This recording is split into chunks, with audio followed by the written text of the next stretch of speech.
So আমরা হচ্ছে recursion কিভাবে ইউজ করতে হয় সেটা দেখি।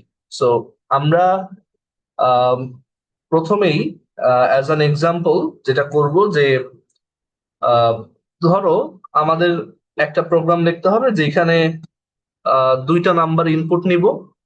এই প্রোগ্রামটা আমরা আগেও দেখছি, একটা হচ্ছে এ আর একটা বি। তো যেটা করতে হবে যে এ টু দি পাওয়ার বি এর মান বের করতে হবে। তো আমরা দেখছি যে পাও ফাংশন ইউজ করে এটা বের করা যায়, বাট আমি তোমাদেরকে বলছিলাম যে পাও ফাংশন কখনো ইউজ না করাই বেটার। বেটার হচ্ছে যে তুমি নিজে পাও ফাংশনের একটা ইমপ্লিমেন্টেশন করবা, দেন ওইটা ইউজ করবা। সো যেটা বলছে যে আমাদের এরকম দুইটা নাম্বার থাকবে, আমরা ইউজার থেকে ইনপুট নিব, নিয়ে দেন আমরা আউটপুট দিব এ টু দি পাওয়ার বি এর মান। সো ধরো আমাদের সেই ফাংশনটার নাম হচ্ছে পাওয়ার, যেখানে ফার্স্ট আর্গুমেন্ট হচ্ছে এ আর সেকেন্ড আর্গুমেন্ট হচ্ছে বি। দেন আমরা এখানে একটা স্ল্যাশ এন প্রিন্ট করবো। এখন এই পাওয়ার ফাংশনটা আমরা কিভাবে ফাংশন দেখে সেটা শিখে আসছি। So, আমরা একটা ফাংশন বানাই ইন্ট পাওয়ার, যার প্রথম আর্গুমেন্ট হচ্ছে ধরো এক্স আর দ্বিতীয় আর্গুমেন্ট হচ্ছে ওয়াই, মানে সরি, ফার্স্ট প্যারামিটার হচ্ছে এক্স আর সেকেন্ড প্যারামিটার হচ্ছে ওয়াই। বেসিক্যালি আমরা যেটা করব, এই ফাংশনটা যখন কল হবে এই এ এর মান যাবে এক্স এ আর বি এর মানটা যাবে হচ্ছে ওয়াই এ। সো এই পাওয়ার ফাংশনটা ইউজ করে আমরা x to the power y এর মান বের করে এটা রিটার্ন করব। সো কিভাবে আমরা পাওয়ার ক্যালকুলেট করতে পারি বলো তো? তোমরা একটু আইডিয়া দাও তো যে কিভাবে আমরা সোফার যা শিখে আসছি সেটা ইউজ করে x to the power y এর মান বের করতে পারি। আমাকে একটু হিন্ট দাও তো। একটু চিন্তা করে বলো যে তোমাকে যদি আমি পাওয়ার ফাংশন লিখতে বলি, সেটার কোডটা কিভাবে লিখবা? তোমার মাথায় যে কোনো আইডিয়া আসলে বলতে পারো।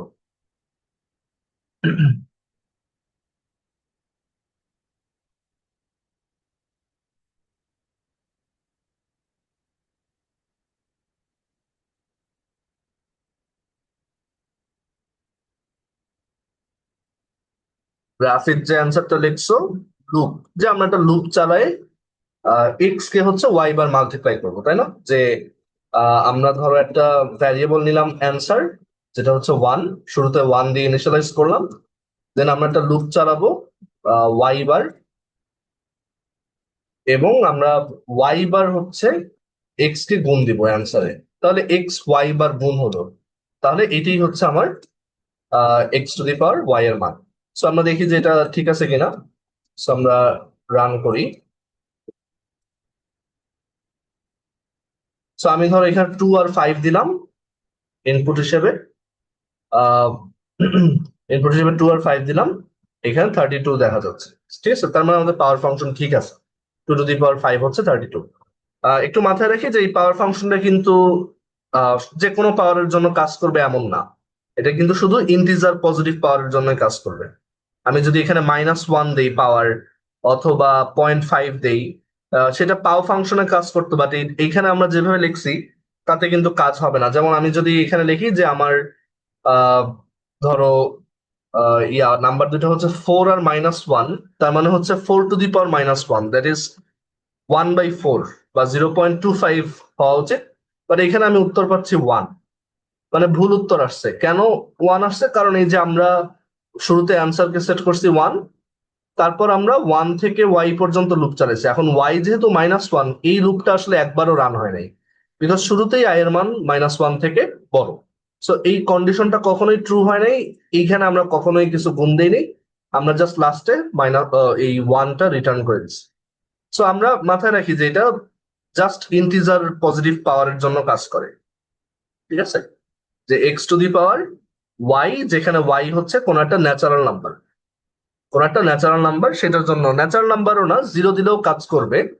যেমন আমি যদি বলি যে এখানে আমরা 5,0 দিব, 5 টু দি পাওয়ার 0 তো ওয়ান, তো সেই ওয়ান কিন্তু আবার আসে। তো এখানে আমরা বলবো যে নন নেগেটিভ ইন্টিজারের জন্য এটা কাজ করে। সবাই কি এই পর্যন্ত বুঝছো? আমি পাওয়ার ফাংশনটা কিভাবে লিখছি এটা কি বোঝা গেছে? এই পর্যন্ত ফলো করতে পারলে বলো।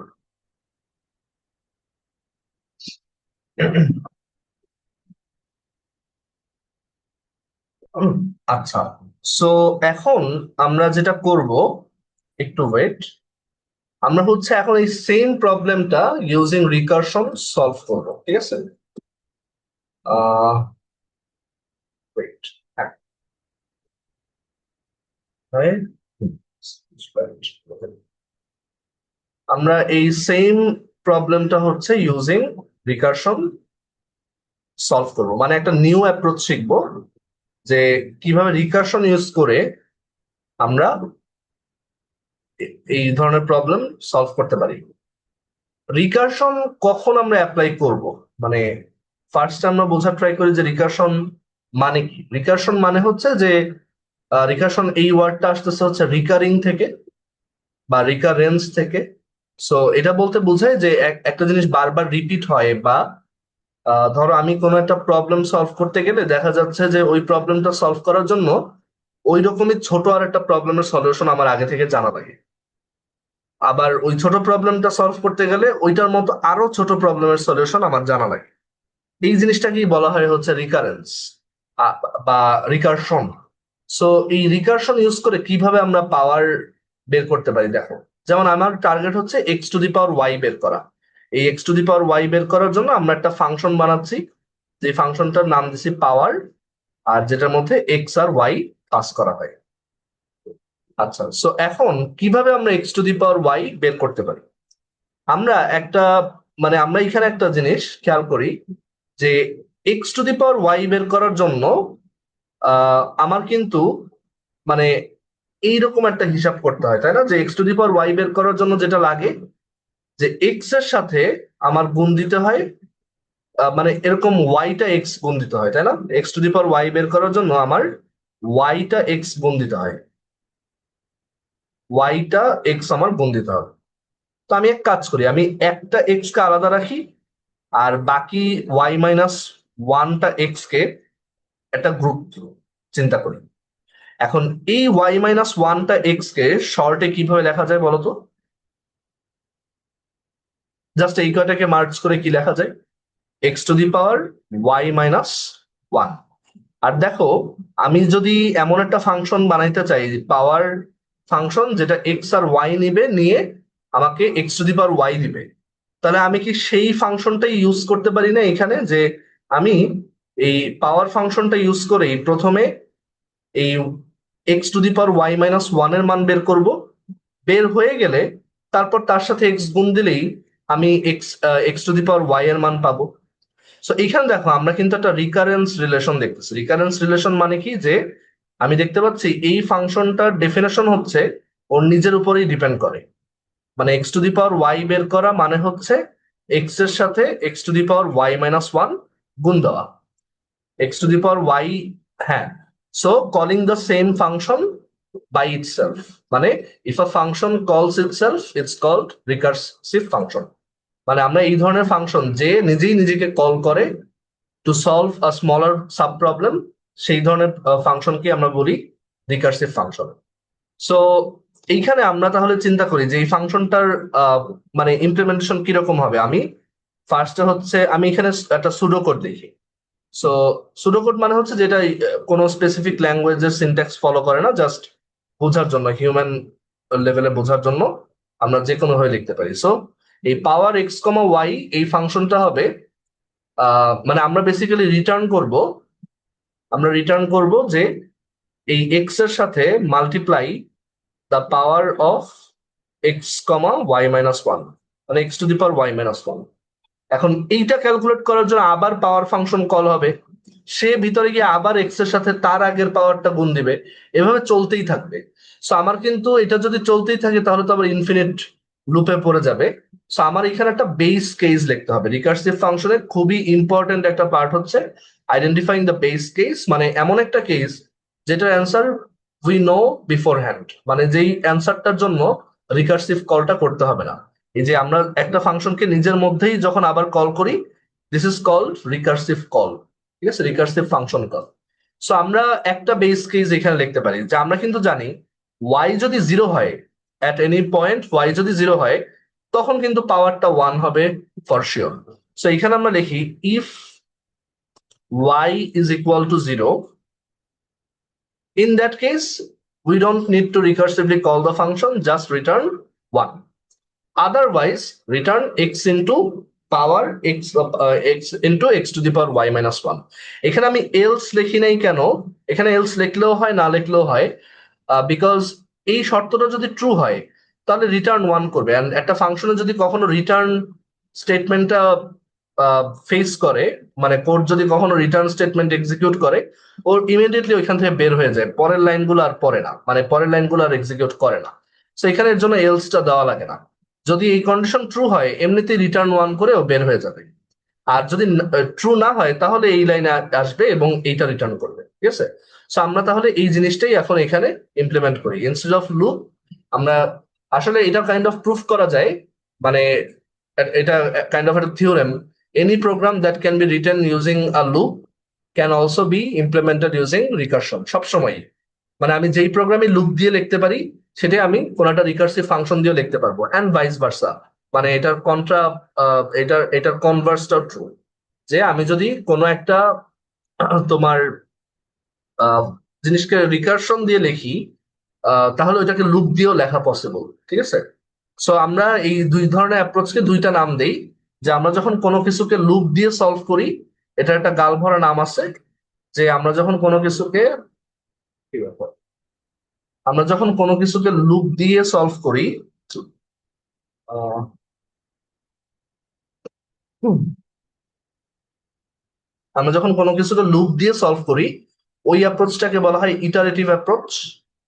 আর যখন আমরা কোনো কিছুকে এই রিকার্সিভ ফাংশন দিয়ে ওই মানে বের করি, মানে আমরা যখন রিকার্সিভ ফাংশন ইউজ করি ওটাকে বলি রিকার্সিভ অ্যাপ্রোচ, ঠিক আছে?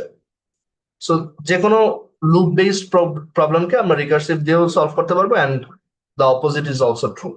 সো আমরা এখন এই পাওয়ার ফাংশনটাকে রিকার্সিভলি কোডটা লিখবো, দেন আমি বুঝাবো যে কিভাবে এই রিকার্শনটা আনফোল্ড হয়, মানে how the value is computed inside the computer, ঠিক আছে? সো এইখানে আমরা অল্টারনেট ইমপ্লিমেন্টেশন যেটা লিখবো, আমি এটা মুছে দিই, যে আমাদের চেক করতে হবে যে ওয়াই যদি জিরো হয় তাহলে রিটার্ন ওয়ান। দেখো রিকারশন ইউজ করলে প্রোগ্রাম অনেক সিম্পলিফাইড হয়ে যায়, মানে অনেক শর্ট কোড হয়। So if y is zero return one, otherwise return x multiplied with power x comma y minus one, ঠিক আছে? শেষ। এইটুকুই জাস্ট আমার পাওয়ার বের করার প্রোগ্রাম। এন্ড আমি যদি এটা রান দিই দেখবো যে এটা পারফেক্টলি কাজ করে। আমি যদি এখানে 4 3 লিখি 64 পাবো, 2 5 লিখি 32 পাবো, 5 0 লিখি 1 পাবো। অ্যাগেন এটাও কিন্তু তোমার নন নেগেটিভ ইন্টিজারের জন্যই কাজ করবে। আচ্ছা, কিভাবে এই ফাংশনটা কাজ করতেছে এইটা আমরা এখন বোঝার ট্রাই করি, যে এই যে কোডটা লিখলাম এই রিকারশনটা তাহলে কিভাবে কাজ করতেছে। সো রিকারশনটা যেভাবে কাজ করতেছে সেটা হচ্ছে, এখানে একটু এগুলো মুছে দিই।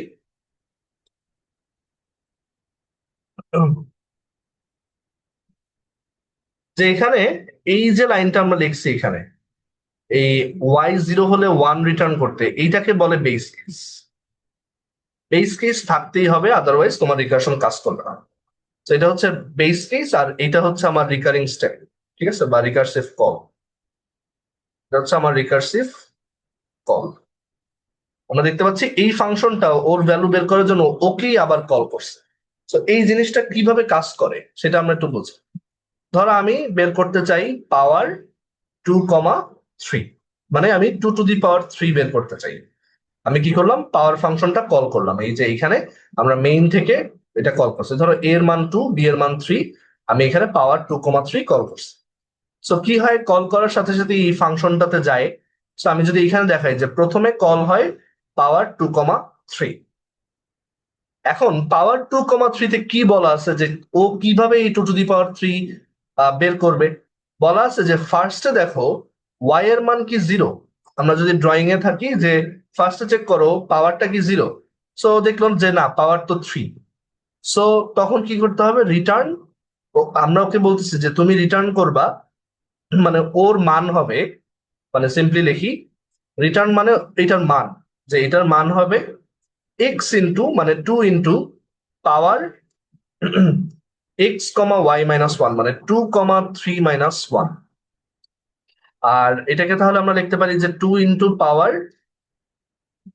2,2, মানে 2,3 পাওয়ার যখন আমি বের করতে বলছি, কম্পিউটার যেটা এটা সমান রিটার্ন করতেছে সেটা হচ্ছে 2 ইন্টু ও আবার পাওয়ার ফাংশনকে কল করছে, মানে ও এখন পজড হয়ে আছে যে এই পাওয়ার 2,2 কম্পিউট হওয়া শেষ হবে, দেন ওই রেজাল্টটা আসলে ওইটার সাথে 2 গুণ করে ও রিটার্ন করবে। ঠিক আছে, আচ্ছা এখন পাওয়ার 2,2 আবার কিভাবে বের হবে?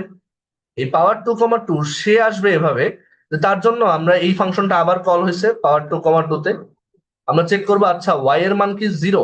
না, ওয়াই এর মান তো 2। Return 2 into power x comma y minus 1, মানে সে রিটার্ন করবে 2 into power x comma y minus 1, এখন তো ওয়াই 2, তো 2 মাইনাস 1, এবং এটা হচ্ছে 2 ইন্টু পাওয়ার 2,1। এখন দেখা গেল যে আবার এই 2,2 এর মান বের করতে গেলে আমার এইটার জন্য ওয়েট করতে হবে যে 2,1 এর জন্য অ্যান্সারটা কত, তো তার জন্য আবার অ্যান্সার হবে অ্যাগেন আমার পাওয়ার কি 0 সমান না, তাহলে রিটার্ন করতে হবে 2 into power x comma y minus 1, that is 1 minus 1 0। এখন আবার এইটা কল হবে, মানে এবার ও এটার জন্য ওয়েট করছে। এখন এই 2,0 যখন কল হবে তখন এটার ভিতরে আসলে দেখবো যে এই কন্ডিশনটা ট্রু, বিকজ এখন তো ওয়াই 0 হয়ে গেছে। তাহলে ও কত রিটার্ন করবে? ও রিটার্ন করবে 1। সো দেখা যাবে যে এখান থেকে আমরা যেটা পাবো এখান থেকে আমরা যেটা পাবো, এখানে একটু ইরেজার নিয়ে আসি। আচ্ছা, সো এখান থেকে যে মানটা আসবে সেটা হচ্ছে 1, কারণ ওকে বলাই আছে ওয়াই 0 হলে রিটার্ন 1। সো এইটার মান হয়ে যাবে 1। এখন এই 2 ইন্টু 1 এই মানটা চলে আসবে এইখানে, তাহলে 2 ইন্টু 1 হচ্ছে 2। এবার এই 2 টু জার 4 এই মানটা চলে আসবে এখন এখানে, আর এই 4 টু জার 8, মানে ওরা সবাই কিন্তু পিছনে ওয়েট করতেছিল। 4 টু জার 8 এই মানটা চলে আসবে এইখানে। ঠিক আছে, আচ্ছা আমি একই জিনিস দুইবার কেটে ফেলছি। তো 2 টু জার 4 এই মানটা চলে আসবে তাহলে এইখানে, আর দেন এই 4 টু জার 8, ফাইনালি এই 2,3 এর মান হয়ে যাবে 8। ঠিক আছে, এইভাবে রিকার্শন কাজ করে। মানে রিকার্শনের ব্যাপারটা হচ্ছে যে ধরো তোমার কিছু একটা দরকার, এখন সেটা তুমি তোমার পাশের ফ্রেন্ডকে বললা, পাশের ফ্রেন্ডের কাছে ওইটা নাই, সে আবার তার পাশেরটাকে বললো, পাশের ফ্রেন্ডের কাছে ধরো কিছু একটা আছে। মানে জিনিসটা এরকম যে ধরো তোমার 50 টাকা দরকার, এখন তুমি তোমার পাশের ফ্রেন্ডকে বললা আমার 50 টাকা লাগবে, তো ও দেখলো ওর কাছে 10 টাকা আছে, আরো 40 টাকা দরকার। তো ও কি করবে? ও 10 টাকা হাতে রাখবে আর ওর পাশের জনকে বলবে আচ্ছা তুমি আমাকে 40 টাকা দাও তো। এবার ওই পাশের জন আবার বলবে যে আমার কাছে 5 টাকা আছে, দাঁড়াও আমি তাহলে বাকি টাকা আবার পাশের জন থেকে এনে দিই। এবার প্রত্যেকেই তার পাশের জন থেকে টাকা আনতে আনতে আলটিমেটলি শুরুর জনকে দিত। ঠিক আছে, এইটাই হচ্ছে রিকার্শন। সবাই কি বুঝতে পারছো? মানে আমরা একদম রিকার্শনের সবচেয়ে সহজ এক্সাম্পলটা দেখেছি, এন্ড রিকার্শন দিয়ে আমরা আরো ইন্টারেস্টিং প্রবলেম সলভ করতে পারবো। বাট প্রথম দিকে একটু রিকার্শনটা কিভাবে লিখতে হয় এটা বুঝতে একটু প্যারা হইতে পারে, বাট আই হোপ এটা বুঝাইতে পারছি। সবাই কি বুঝছো?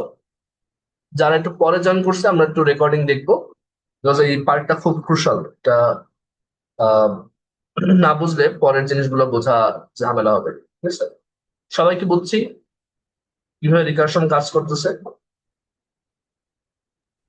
ভাইয়া আমি ওই বেস কেসের বিষয়টা বুঝি নাই।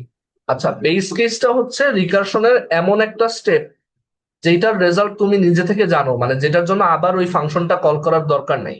দেখো এখানে যে 2,3, মানে 2 টু দি পাওয়ার 3 বের করার জন্য আমরা 2 টু দি পাওয়ার 2 এর মান বের করছি, তারপর সেটার জন্য আবার 2 টু দি পাওয়ার 1 এর মান বের করছি, তারপর 2 টু দি পাওয়ার 0 এর মান বের করছি। এখন 2 টু দি পাওয়ার 0 এর মান তো আমার এমনিই জানা, 2 টু দি পাওয়ার 0 বাই সবসময় কত? 1। সো সেটার জন্য আমার আর রিকার্সিভ কল দেওয়া লাগে না, এখানে জাস্ট আমরা একটা মান রিটার্ন করছি। আমি কি 2 টু দি পাওয়ার 0 এর জন্য এখন আবার 2 টু দি পাওয়ার -1 এর কাছে যাব? না, তাহলে তো এটা চলতেই থাকবে। সো এইভাবে আমাদের বেস কেস আইডেন্টিফাই করতে হবে, মানে এমন একটা কেস যেটাতে রিকার্শনটা স্টপ হবে। সবাই কি বুঝছো?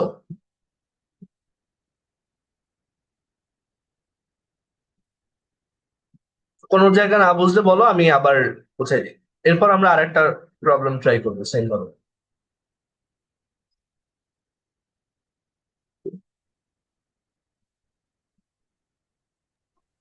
ভাইয়া রিকার্শনে করতে গেলে তো টাইম বেশি লাগবে না? নাকি রিকার্শন জাস্ট বানান? টেকনিক্যালি, রিকার্শন অনেস্টলি বললে একটু স্লো। হ্যাঁ, রিকার্শন লুপের থেকে একটু স্লো, আর রিকার্শনের ডেপথ যদি অনেক বেশি হয়ে যায়, তখন তোমার প্রোগ্রাম স্ট্যাক ওভারফ্লো ইরর খাবে। ঠিক আছে? কারণ কম্পিউটার প্রোগ্রাম যখন এক্সিকিউট হয়, এই প্রত্যেকটা ফাংশন যখন মানে আরেকটা ফাংশনকে কল করে, আগের ফাংশনের সব স্টেট গুলা আমাদের এই প্রত্যেকটা প্রোগ্রামের একটা ভার্চুয়াল মেমোরি থাকে। মানে আমাদের কম্পিউটারে তো একটা ফিজিক্যাল মেমোরি আছে, র্যাম। তো প্রোগ্রামগুলো যখন রান হয়, যেই প্রোগ্রামটা রান হচ্ছে ওই প্রোগ্রামটাকে র্যামে নিয়ে এসে ওকে একটা ভার্চুয়াল মেমোরি স্পেস দেওয়া হয়। তো ওই ভার্চুয়াল মেমোরি স্পেসে তিনটা রিজিয়ন আছে, একটাকে বলে কোড, একটাকে বলে স্ট্যাক, আর একটাকে বলে হিপ। তো তুমি যদি একটা ফাংশন থেকে আরেকটা ফাংশনে কল করো, ওই ফাংশনের স্টেট গুলো স্ট্যাকে স্টোর করে পরের ফাংশনের কাছে যায়। যেমন আমরা যখন এখানে 2 ইনটু করতেছি, এটা কিভাবে মনে রাখলো যে এখানে একটা 2 গুণ ছিল? এটাও স্ট্যাকে স্টোর করে। সো তুমি যদি অনেক বেশি ডেপথের রিকার্শন লেখো, যেখানে ধরো তোমার 100-200 লেভেল ডিপে গিয়ে কোনো একটা অ্যান্সার বের করতে হবে, তখন তোমার স্ট্যাকটা ভরে যাবে, দেখা যাবে যে স্ট্যাক ওভারফ্লো ইরর খাওয়া। তো এর জন্য রিকার্শন ইউজ করা ভালো, বাট কখনোই আমরা এরকম রিকার্শন লিখবো না যেটা অনেক ডেপথ। তখন আমরা লুপ প্রেফার করবো। ঠিক আছে? আর রিকার্শন অবভিয়াসলি লুপের থেকে একটু স্লো। আর আরেকটা হচ্ছে যে রিকার্শনে তোমার বাট রিকার্শনের সুবিধাই যেটা, যে রিকার্শনের চিন্তা করাটা সহজ, কোড ইজিয়ার। ঠিক আছে? আচ্ছা, হ্যাঁ, এই যে সেগমেন্টেশন ফল্ট, ওই সেগমেন্টেশন ফল্টটাই হয়েছে স্ট্যাক ওভারফ্লো হওয়ার কারণ। বুঝতে পারছি? স্ট্যাক ওভারফ্লো বলে না, মানে ইররটা ওই যখন তুমি অনেক বড় পাওয়ার দিবা, ধরো তুমি এখানে যদি অনেক বড় পাওয়ার দাও, দেখবা যে তোমার প্রোগ্রাম সেগমেন্টেশন ফল্ট খাবে। ধরো আমি এখানে 2,1000 দিলাম, এখানে কিছু হয় নাই এবং এটা জিরো আসছে। জিরো কেন আসলো? আচ্ছা, জিরো আসছে প্রবাবলি 2 টু দি পাওয়ার 1000 অনেক বড় নাম্বার। অ্যাট সাম পয়েন্ট এটা ওই ইন্টিজার টাইপ ওভারফ্লো হয়ে দেখা গেছে যে নেগেটিভ হয়ে গেছিল বা জিরো হয়ে গেছিল।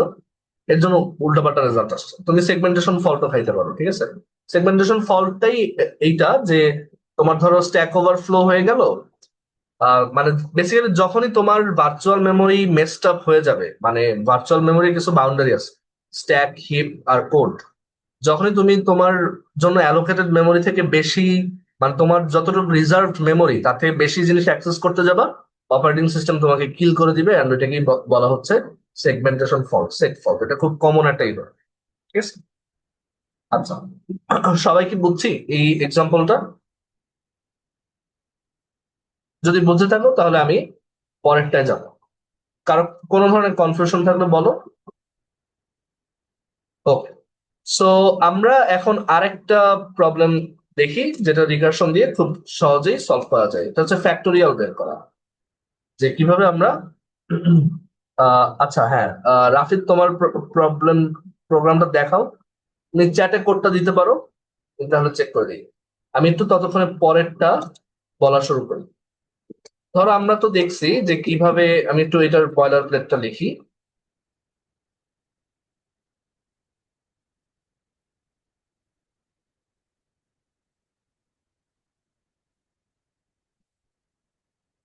অথবা রাফিদ তুমি ইয়া করতে পারো, আই থিঙ্ক স্ক্রিন শেয়ার দিতে পারো।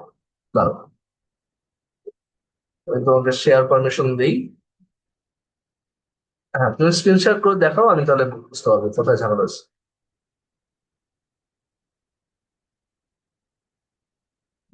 সেক ফল্ট মানে হচ্ছে যে মেমোরি চিল্লায় বলতেছে যে you programmer have done something very stupid and I can't recover from it. বুঝতে পারছো? হুম, আচ্ছা, অ্যান্সার ইকুয়ালস এক্স। আচ্ছা, ওই যে বেস কেস দাও নাই যে, এটা তো চলতেই থাকবে। বুঝছো? এট সাম পয়েন্ট তোমার রিকার্শন চলতেই থাকবে এবং এট সাম পয়েন্ট হচ্ছে তুমি তোমার স্ট্যাক ওভারফ্লো হয়ে সেট ফল্ট খাবা। বেস কেসটা লিখতে হবে। এখানে লিখতে হবে ইফ, ওই যে অ্যান্সার হচ্ছে, অ্যান্সার আর লিখবো না, তুমি যেটা করবা, আহ, তুমি এখানে লিখবা if y equals 0, return 1, bracket দিতে হবে, bracket. So if y equals 0, return 1 আর আচ্ছা y ইকুয়ালস ইকুয়ালস এখানে ডাবল ইকুয়াল হবে কিন্তু আর এলস এলস দরকার নাই just return x into pow x comma y minus one এই ইফের পরে return x into pow x comma y minus one আর উপরের ওই যে প্রথম দুইটা লাইন মুছে দাও না না ওইটা না হেডার ফাইল গুলো দাও হেডার ফাইল আইও স্ট্রিম দরকার নাই তুমি যেহেতু বিটস এসটিডি ইনক্লুড করছো তুমি কিন্তু দুইবার ইনক্লুড করতেছো সো আইও স্ট্রিমটা মুছে দাও আর এইখানে ওই যে ইন্ট অ্যান্সার ইকুয়ালস এক্স আর অ্যান্সার ইকুয়ালস অ্যান্সার ইন্টু ওইটা মুছে দাও তাহলেই হবে হ্যাঁ, এখন রান দাও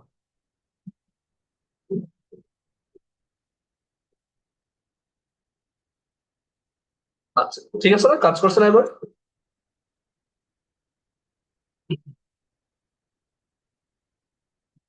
সো এখন আমরা আরেকটা প্রবলেম দেখি যে আমরা লেটস সে ফ্যাক্টোরিয়াল বের করব কোন একটা নাম্বার দেওয়া থাকলে তার ফ্যাক্টোরিয়াল কত বের করতে চাই ধরো এন ইনপুট দেওয়া হবে আমি তার ফ্যাক্টোরিয়াল বের করতে ইন্টারেস্টেড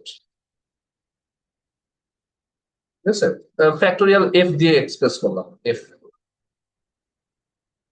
এখন এই ফ্যাক্টোরিয়াল ফাংশনটা আমি আমার ট্রেডিশনাল ইটারেটিভ অ্যাপ্রোচে লিখি কিভাবে যে আমার একটা অ্যান্সার থাকবে ওয়ান আমি বেসিক্যালি ওয়ান থেকে শুরু করে ওই নাম্বার পর্যন্ত যতগুলো সংখ্যা আছে সবাইকে গুণ দিলে আমি ফ্যাক্টোরিয়ালটা পেয়ে যাবো লাস্টে অ্যান্সারটা রিটার্ন করবো দেখি এটা কাজ করে কিনা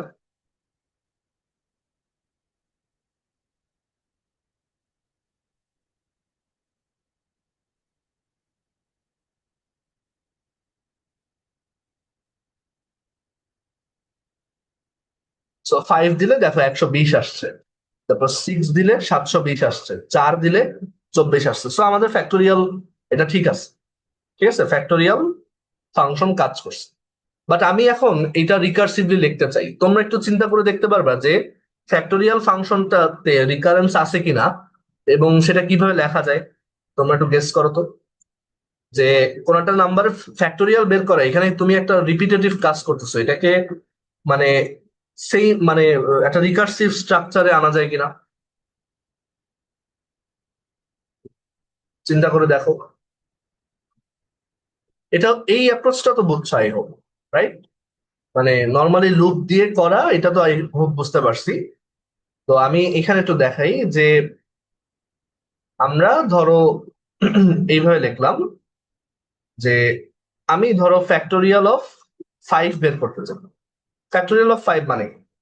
যে 5 থেকে শুরু করে 1 পর্যন্ত সবার প্রোডাক্ট এখন দেখো তো শুধু 5টাকে আলাদা রাখো আর এই অংশটা এটা কি 4 এর ফ্যাক্টোরিয়াল না মানে এটাকে আমি তাহলে লিখতে পারি যে 5 ইন্টু ফ্যাক্টোরিয়াল অফ 4 মানে 5 এর ফ্যাক্টোরিয়াল বের করার জন্য আমার তার মানে 4 এর ফ্যাক্টোরিয়াল জানতে হবে আবার 4 এর ফ্যাক্টোরিয়ালের জন্য সিমিলার ভাবে 3 এর ফ্যাক্টোরিয়াল জানতে হবে সো আমরা একটা রিকারেন্স বুঝতে পারলাম যে এফ অফ এন মানে ফ্যাক্টোরিয়াল অফ এন এটা হচ্ছে n into factorial of n minus one এইটাকেই বলা হয় ফ্যাক্টোরিয়ালের রিকারেন্স রিলেশন তোমরা ডিসক্রিট ম্যাথে রিকারেন্স কিভাবে সলভ করে মানে রিকারেন্স রিলেশন কিভাবে সলভ করে এটা পড়বা ঠিক আছে এইগুলোও দেখবা সো ফ্যাক্টোরিয়াল ফাংশনের রিকারেন্সটা হচ্ছে এরকম যে এফ অফ এন সমান N into F of n minus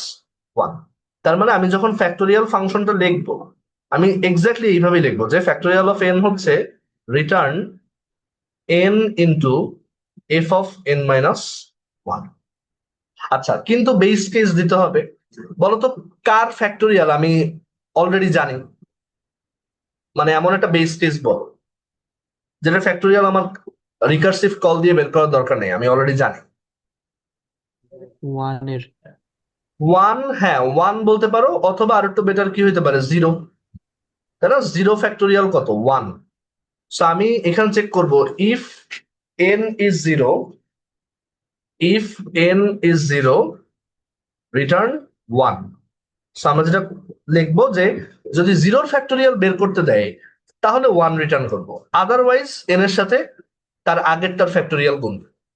so আমাকে যদি এখন 5 এর ফ্যাক্টোরিয়াল বের করতে বলে, আমি দেখবো এটা তো 0 না, তাহলে কি করবো, আমি এটার মান লিখবো যেটা হচ্ছে 5 ইন্টু ফ্যাক্টোরিয়াল অফ 4। তারপর ফ্যাক্টোরিয়াল অফ 4 বের করার জন্য আমি কি করব, 4 ইন্টু ফ্যাক্টোরিয়াল অফ 3, ওইটা নিজেই নিজেকে কল করতেছে। তারপর 5 ইন্টু 4 ইন্টু 3, যেহেতু 0 না, আবার কি করবে, 3 ইন্টু, ও রিটার্ন করবে 3 ইন্টু এফ অফ 2। তারপর 5 into 4 into 3 into F of 2 হবে 2 ইন্টু এফ অফ 1। তারপর 5 into 4 into 3 into 2 into F of 1 হবে, এন তো 0 না, তাহলে 1 into F of 0, 1 into F of 0। এবার দেখা যাচ্ছে যে এর পরে যেটা আসছে, এই এফ অফ 0 মান হচ্ছে, এই ফাংশনটা পাঠাইছে 1। মানে ওরা সবাই ওয়েট করতেছে যে দেখি কি আসে। তো এই এফ অফ 0 তে গিয়ে প্রোগ্রাম রিটার্ন করলো 1।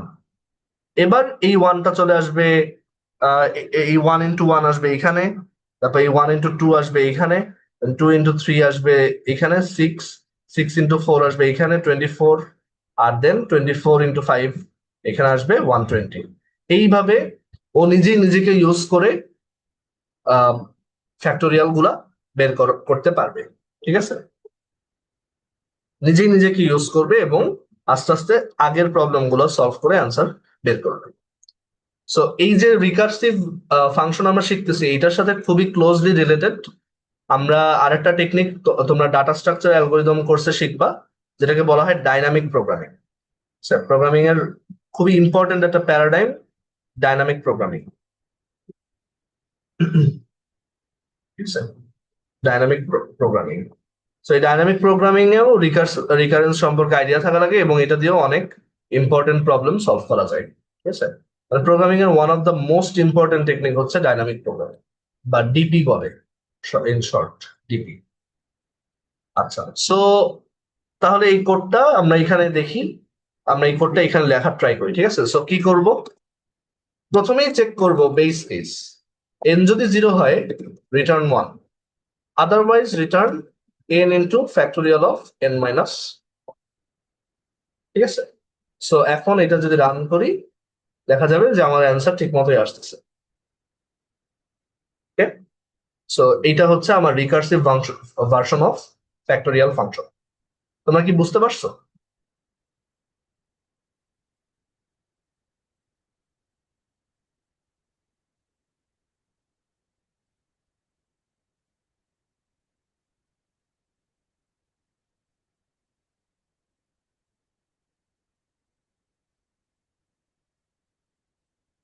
তশরিফ, মাইশা, রাফিদ, তানভীর, তোমরা বুঝতে পারছো?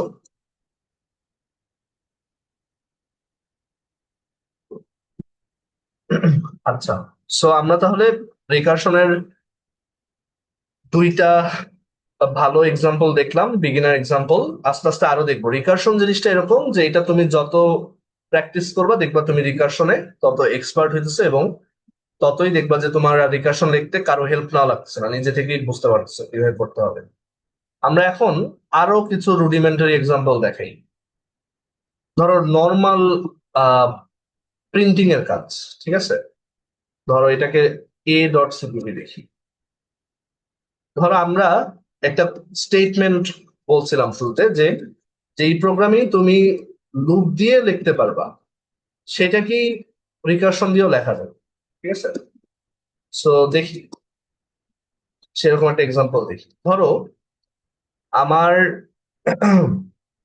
একটা ফাংশন আছে, যেই, ধরো ফাংশন না, ধরো আমরা 1 থেকে 10 পর্যন্ত, বা আমরা একটা নাম্বার ইনপুট নিব, 1 থেকে ওই নাম্বার পর্যন্ত আমরা প্রিন্ট করব। ঠিক আছে, আমাদের সেই একদম ফর লুপের প্রথম এক্সাম্পল, যে আমাদের এরকম আহ একটা নাম্বার ইনপুট দিলে 1 থেকে ওই নাম্বার পর্যন্ত, আচ্ছা সরি আমি ভুলটা রাখছি, এ ডট,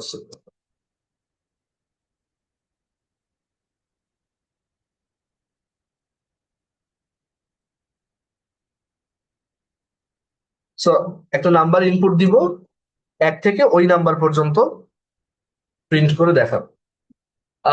তো এখন এটা তো লুপ ইউজ করে করলাম, আমি একটা ফাংশন ইউজ করে করতে পারি।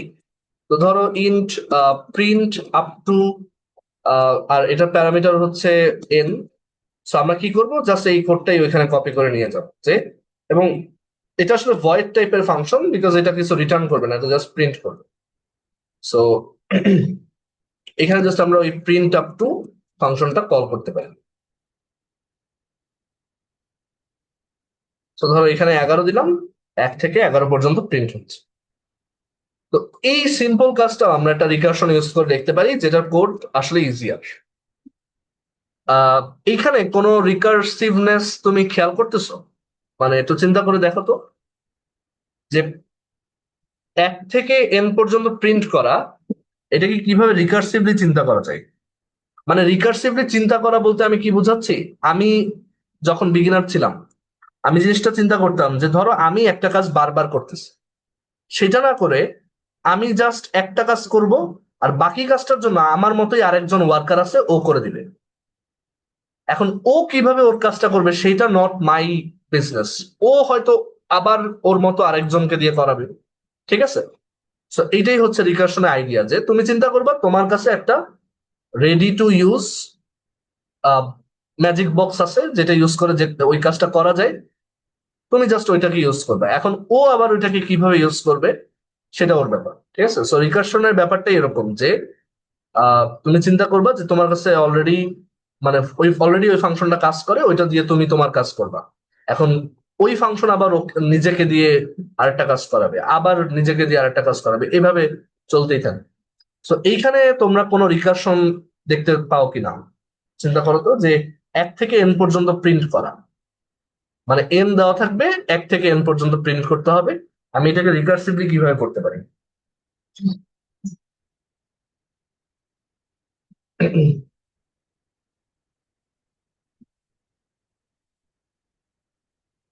আচ্ছা, আমি বলি, যেহেতু তোমরা বিগিনার, আমার মনে হচ্ছে যে একটু হয়তো জিনিসটা আইডেন্টিফাই করতে প্রবলেম হচ্ছে। সো জিনিসটা এভাবে চিন্তা করো। দেখো, তোমার কাজ হচ্ছে 1 থেকে n পর্যন্ত প্রিন্ট করা। সবসময় আমরা একটু এরকম খাতায় চিন্তা করবো, ঠিক আছে? যে তোমার কাজ হচ্ছে 1 থেকে n পর্যন্ত প্রিন্ট করা। প্রথম লাইনে তুমি প্রিন্ট করবা 1, তারপর হচ্ছে 2, তারপর হচ্ছে 3, তারপর হচ্ছে 4, তারপর 5। ঠিক আছে? ধরো এই 1 থেকে 5 পর্যন্ত প্রিন্ট করবা। তো জিনিসটাকে এইভাবে চিন্তা করা যায় না, মানে এই যে কাজটা করছো, এটা মানে কি? এটাই মানে হচ্ছে যে প্রিন্ট আপ টু 5। এটা মানে হচ্ছে প্রিন্ট আপ টু 5 পর্যন্ত প্রিন্ট করতে বললে তোমার সাবটাস্ক গুলো হচ্ছে যে 5 বার এই কাজটা করতে হবে। এখন জিনিসটাকে এইভাবে চিন্তা করা যায় না, যে আমরা তাহলে প্রথমে 4 পর্যন্ত প্রিন্ট করব, আমরা তাহলে প্রথমে 4 পর্যন্ত প্রিন্ট করব, তারপর জাস্ট লাস্টের সংখ্যাটা প্রিন্ট করে দিব। ঠিক আছে? মানে 5 পর্যন্ত প্রিন্ট করতে বললে আমি বলবো যে তুমি আগে 4 পর্যন্ত প্রিন্ট করো, এরপর 5 প্রিন্ট করে দিব। আবার কেউ যদি বলে 11 পর্যন্ত প্রিন্ট করো, মানে আমাকে যদি বলে যে এমন একটা বক্স বানাও যেটা 11 পর্যন্ত প্রিন্ট করে, তাহলে আমি কি করব, যে আমাকে তাহলে 10 পর্যন্ত প্রিন্ট করো, ওই বক্সটা দাও। দেন আমি 11, মানে 11টা নিজে প্রিন্ট করে দিচ্ছি। সো এইটাই আমার রিকারশন, যে আমার তাহলে প্রিন্ট আপ টু এন এটা বললে আমি যেটা করব, যে প্রিন্ট আপ টু এন বললে আমি প্রথমে, মানে এটা করতে বললে আমি যেটা করব, যে আমি প্রথমে এই ফাংশনটা দিয়ে প্রিন্ট আপ টু n-1 করব। দেন আমি জাস্ট আমার পার্টটা মানে কাজ করব, প্রিন্ট এন করব। আচ্ছা, আমার বেস কেস কি হবে? বেস কেস হচ্ছে যে আমাকে যদি প্রিন্টই করতে বলে 1, মানে আমাকে যদি প্রিন্ট করতে বলে 1, তাহলে আমি জাস্ট 1 প্রিন্ট করে বের হয়ে যাব। আমার তাহলে আগেরটা প্রিন্ট করতে বলতে হবে না, কারণ আমরা শুরুই করতেছি 1 থেকে। এখন আমাকে যদি বলে যে 1 প্রিন্ট করো, আমি কি বলবো আগে 0 প্রিন্ট করেন তারপর আমি 1 প্রিন্ট করতেছি? না, 1 প্রিন্ট করতে বললে তো আমরা ভদ্রভাবে 1টা প্রিন্ট করে দেবো। তো আমাদের বেস কেস লিখতে পারি এভাবে, যে দুইভাবে লেখা যায়। একটা হচ্ছে এন সমান যদি 0 বলে, মানে কখনো যদি এন সমান 0 হয়ে যায়, তাহলে কিছুই করবো না, বের হয়ে যাবে। ঠিক আছে? মানে জিনিসটা এরকম, ধরো কোন একটা মানুষের একটা কাজ করার কথা। এখন মানে ধরো কোন একটা কাজ করার কথা বলতে, যে ধরো যে আহ ধরো কোন একটা মানুষের লেটস সে একটা বক্স কালার করার কথা, ঠিক আছে, মানে ধরো এরকম, ধরো একটা মানুষের অনেক বড় একটা বক্স কালার করার কথা। এখন এই ও কালার না করে ও ওর সাবঅর্ডিনেটকে বলছে যে তুমি এই পর্যন্ত কালার করে দাও, বাকিটুকু আমি করবো। ও আবার ওর সাবঅর্ডিনেটকে বলছে তুমি এই পর্যন্ত কালার করে দাও, বাকিটুকু আমি করবো। ও আবার ওর সাবঅর্ডিনেটকে বলছে এইটুকু কালার করে দাও, বাকিটুকু আমি করবো। এভাবে করতে করতে এমন একটা সময় আসছে যে ওর আর কোনো সাবঅর্ডিনেট নাই। এখন ওর কি করতে হবে? ওর নিজের পার্টটা ডান করতে হবে, অথবা ধরো ওর একটা সাবঅর্ডিনেট আছে কিন্তু ও কালার করার কাজ করে না। এখন এইটুক যার কালার করার কথা, সে যদি ওর সাবঅর্ডিনেটে বলে, ও তো মুখ বেঁকাবে যে না আমি কোনো কাজই করবো না, মানে ও করবে কি রিটার্ন, এবং ওর কাজটা ওরই করতে হবে তখন। ঠিক আছে? সো আমরা যেটা লিখবো এখানে, মানে এখানে রিকার্শনটা তাহলে হবে এরকম: প্রত্যেকটা কোড নিজেরও আরেকবার রান করে বিভিন্ন জিনিস চেঞ্জ করে টেস্ট করতে হবে, নাহলে কিন্তু তুমি এগুলো বুঝবা না পরে। মানে এখন বুঝবা, কয়েকদিন পরে দেখবা আর মনে নেই। তো এখানে আমরা যেটা করব যে আমি চেক করব যে এন কি কমতে কমতে জিরো হয়ে গেছে, তাহলে কিছুই করার দরকার নেই, রিটার্ন রিটার্ন মানে ভয়েড ফাংশনের রিটার্ন মানে জাস্ট বের হয়ে আসে। আর আদারওয়াইজ যেটা করবা, আদারওয়াইজ তোমার যে কামলা আছে সাবঅর্ডিনেট আছে তাকে বলো n-1 পর্যন্ত প্রিন্ট করতে, দেন তুমি এন প্রিন্ট করে দাও, শেষ। দেখছো, কোনো লুপ লাগলো না, কিছু লাগলো না, জাস্ট নিজেই নিজেকে কল করতেছে এবং পুরো কাজটা শেষ করতেছে। আমরা দেখি, আমরা এখানে 11 দেই, আমরা এই যে দেখি 1 থেকে 11 পর্যন্ত প্রিন্ট হয়েছে। কিভাবে হয়েছে পুরো ব্যাপারটা একটু বোঝার ট্রাই করি যে কিভাবে এই প্রিন্ট গুলো হইলো। সো আমি ধরো 4 লিখছি, তো 4 লেখার সাথে সাথেই এই 4 কিন্তু প্রিন্ট হয় নাই। কি হয়েছে, 4 কে প্রিন্ট মানে যখনই বলছি 4 পর্যন্ত প্রিন্ট করো, এই প্রিন্ট আপ টু 3 কল হয়ে গেছে, এবং এইখান থেকেই কিন্তু লাভ দিয়ে ওই প্রিন্ট আপ টু 3 তে চলে গেছে। এই লাইনটা কিন্তু এখন এক্সিকিউটই হয় নাই। মানে এখানে বেশ কিছু জিনিস বোঝার আছে, দেখো। আমি যখনই বলছি যে প্রিন্ট আপ টু 4, আমি বলছি যে print up to 4, print up to 4, ওর সাথে সাথে কি করছে, ওর দুইটা কাজ করার কথা, একটা হচ্ছে print up to 3 K call করার কথা, আর দেন ওর এই 3 প্রিন্ট করার কথা, সরি 4 প্রিন্ট করার কথা। মানে তুমি একজনকে বললা 4 পর্যন্ত লেখো, ও বলল যে না আমি এখনই লিখবো না, আগে 3 পর্যন্ত যে লেখে ওকে ডাকি, ও 3 পর্যন্ত লিখে দেখ, তারপর আমি আমার 4 লিখবো। ও কিন্তু এইখানে স্টাক হয়ে আছে, ও ওয়েট করতেছে কখন এই প্রিন্ট আপ টু 3 শেষ হবে। প্রিন্ট আপ টু 3 আবার দুইটা কাজ। ওর প্রথম কাজ হচ্ছে print up to 2 K call করা, ঠিক আছে। ওর প্রথম কাজ হচ্ছে print up to 2 K call করা, এবং এটা শেষ হলে তারপর প্রিন্ট 3 করা। মানে ও ঘেনা, ও বলতেছে যে আহ আমি 3 এখনই প্রিন্ট করবো না, আগে 2 পর্যন্ত যে প্রিন্ট করে ও করুক, তারপর আমি আমার কাজ করবো। ঠিক আছে? আচ্ছা, প্রিন্ট আপ টু 2 আবার আরেকজনের জন্য ওয়েট করতেছে, সে কি করবে? সে বলবে যে আগে প্রিন্ট আপ টু 1 হোক, প্রিন্ট আপ টু 1 হোক, দেন আমি একটা 1 প্রিন্ট করে দিবেন, 2 প্রিন্ট করবো। প্রিন্ট আপ টু 1 সেও আবার আরেকজনের উপর ডিপেন্ড করছে, সে বলতেছে 0 পর্যন্ত কেউ প্রিন্ট করুক, এবং এইখানেই সে ধরা খেয়ে গেল। কারণ সে কি বলছে যে যে 0 পর্যন্ত প্রিন্ট করে তাকে ডাকি, ওর কাজ শেষ হলে দেন আমি একটা 1 প্রিন্ট করে দিই। এখন দেখা গেল 0 পর্যন্ত, মানে 0 তো প্রিন্ট করারই কথা না। সো এইখানে আসলে কিছুই হবে না, এখান থেকে রিটার্ন করে বেরোয় আসবে। এরপর দেখো প্রথমে তাহলে মানে একদম ইনার লেয়ার কোনটা, একদম ভিতরের কাজ কোনটা, 1, এটা হবে। এরপর এখান থেকে বের হয়ে এই জায়গায় চলে আসবে আবার, এরপর হবে 2, এরপর আবার বের হয়ে বাইরের লেয়ারে আসবে, এরপর হবে 3, এরপর আবার বাইরের লেয়ারে আসবে, প্রিন্ট হবে 4। ঠিক আছে? সো মানে রিকার্শন এই যে যেভাবে ডেপতে যায়, আবার ওইখান থেকে এরকম আস্তে আস্তে বের হয়ে আসতে হয়, এটাকেই বলে রিকার্শন আনফোল্ডিং। ঠিক আছে? আচ্ছা, একটা কোশ্চেন করছিলাম মনে হয়। হ্যাঁ, এই যে একদম ভিতরের লেয়ারে গিয়ে ওখান থেকে সি আউট এক্সিকিউট হতে থাকবে। ঠিক আছে? সবাই কি বুঝছো যে রিকার্শন ইউজ করে কিভাবে আমি এই প্রোগ্রামটা লিখলাম? রিকার্শন বোঝানো সবচেয়ে কঠিন, মানে একটা সি প্রোগ্রামিং এর টিচারের সবচেয়ে বড় চ্যালেঞ্জ হচ্ছে স্টুডেন্টকে রিকার্শন বোঝানো। তোমরা যদি বুঝে থাকো তাহলে বলো, তাহলে আমি বুঝবো যে আমি ঠিক মতো বুঝাইতে পারছি।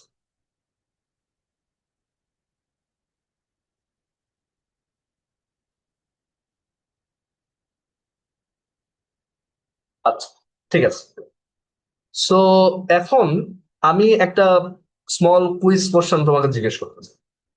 হোয়াট ইফ এই যে কাউট এনটা, এটা আমি জাস্ট এক লাইন উপরে উঠে নেই, তখন কি হবে? প্রোগ্রামটা রান না করে চিন্তা করো। আমি যদি এইখানে যে কাউটটা লিখছিলাম, এই যে নিচে লিখছিলাম, এখানে লিখছিলাম, এইখানে না লিখে আমি যদি এটাকে print up to n-1 recursive কলের উপরে উঠাই, তোমার কি মনে হয় কি ঘটবে? উল্টা ভাবে প্রিন্ট হবে। হ্যাঁ, কিভাবে প্রিন্ট হবে বলতো? 4 3 4 3 2 1 এভাবে আসবে। হ্যাঁ হ্যাঁ, উল্টা সিকোয়েন্সে প্রিন্ট হবে। কারণ কি, তোমাকে যখনই আমি 1 থেকে 4 পর্যন্ত প্রিন্ট করতে বলবো, তুমি 2কেই 4কে প্রিন্ট করে দিলা, এরপর ওয়েট করতেছো যাতে 3 পর্যন্ত প্রিন্ট হয়। আবার যাকে তুমি 3 পর্যন্ত প্রিন্ট করার দায়িত্ব দিছো, সে ঢুকেই 3কে প্রিন্ট করে দিবে, এরপর ওয়েট করবে 2 পর্যন্ত যাতে প্রিন্ট হয়। মানে সবাই তাহলে উল্টা কাজ করলো, তাই না? মানে সে তার ভাগ আগে করে বসে আছে এবার অন্যজনের জন্য, তাহলে কি হবে? উল্টা সিকোয়েন্সে প্রিন্ট হবে। সো এটা হচ্ছে জাস্ট রিভার্স প্রিন্টিং। 4 দিলে দেখো 4 3 2 1 এইভাবে প্রিন্ট হবে। সবাই কি বুঝছি এই রিকার্শনটা?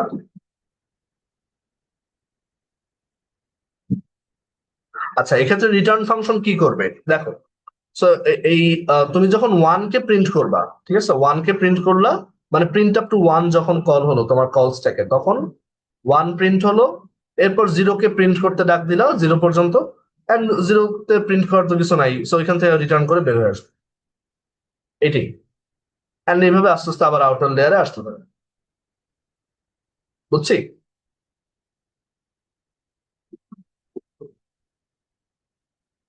আচ্ছা, এবার রিকার্শনের আরেকটা এক্সাম্পল দেখা যাক। Fibonacci numbers. ফিবোনাচি নাম্বারস কিন্তু by their definition recursive numbers. So আমরা এখানে আরেকটা প্রোগ্রাম দেখি, ফিবোনাচি.সিপো। এটাও খুব ক্লাসিক এক্সাম্পল ফিবোনাচি নাম্বার বের করা।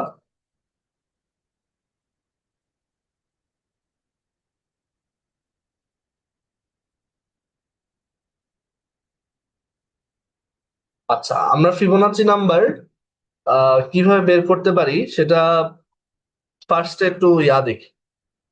তোমার ফার্স্টে আমরা দাঁড়াও, আমি একটু চিন্তা করি কিভাবে প্রবলেমটা ফর্মুলেট করবো। আচ্ছা, তোমরা একটু ফিবোনাচি নাম্বারের ফর্মুলা বলো তো, যে তম ফিবোনাচি নাম্বার, মানে আমি এখানে দেখাই যে লেটস সে তম ফিবোনাচি নাম্বার আছে, ফিব মানে হচ্ছে তম ফিবোনাচি নাম্বার, এটার ফর্মুলাটা কি?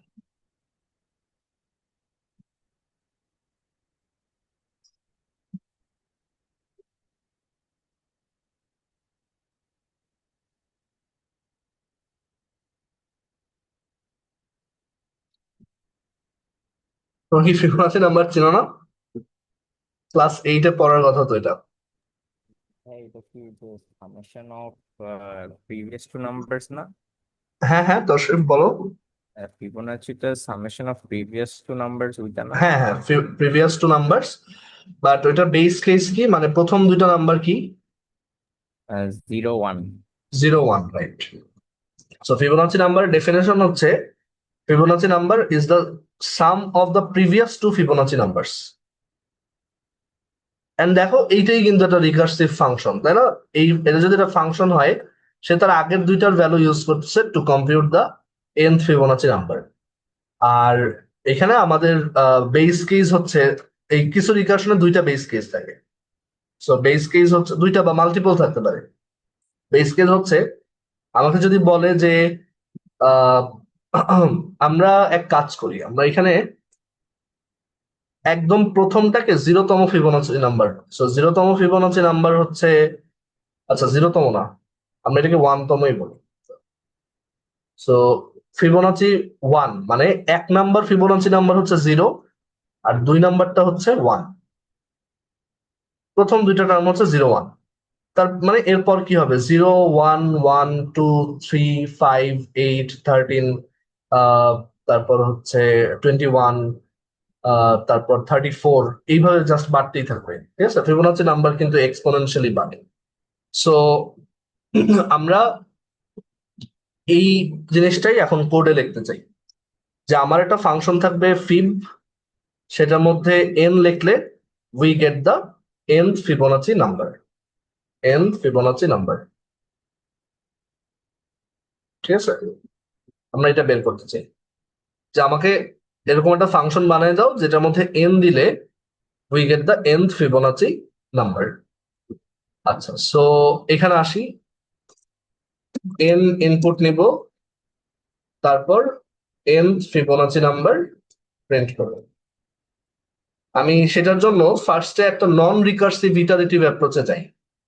ধরো int fib fib int n Fibonacci number বের করার জন্য আমি ফার্স্টেই দেখবো যে আচ্ছা আহ, আহ, প্রথম ফিবোনাচি নাম্বার বের করতে বলছে কিনা, তাহলে রিটার্ন করব 0। যদি দেখি যে দ্বিতীয় ফিবোনাচি নাম্বার জিজ্ঞেস করছে, তাহলে রিটার্ন করব 1।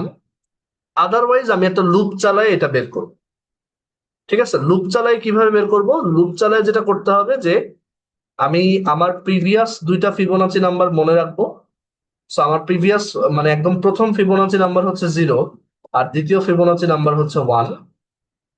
সো আমি যেটা করব, আমাকে যদি n তম ফিবোনাচি নাম্বার বের করতে বলে, n তম ফিবোনাচি নাম্বার বের করতে বলে, আমি তো প্রথম দুইটার জন্য অলরেডি বলছি যে প্রথম দুইটা আমি অলরেডি জানি, তাহলে 3 নাম্বারটা থেকে আমার ক্যালকুলেট করতে হবে। সো আমি যেটা করব যে ফর লুপ চালাবো 3 থেকে এবং যাব n পর্যন্ত।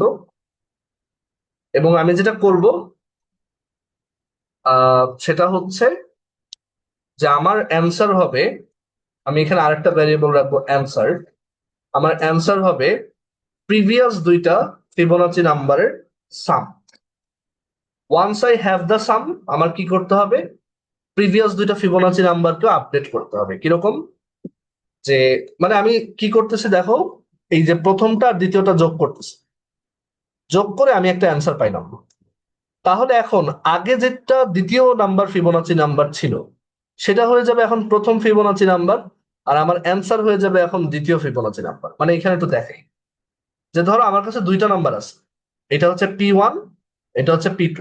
আমি এই দুইটাকে যোগ করে অ্যান্সার বের করছি 1। এখন এর পরেরটা ক্যালকুলেট করার জন্য P1 কে হবে বলতো? মানে নতুন P1 কে হবে? পরের ভ্যালুটা ক্যালকুলেট করার জন্য আমার P1 কে হবে এই দুটার মধ্যে? P1 হচ্ছে আগের দুইটার মধ্যে প্রথমটা, আর P2 হচ্ছে আগের দুইটার মধ্যে দ্বিতীয়টা। তাহলে এই দুইটার মধ্যে P1 কি হবে পরবর্তীতে?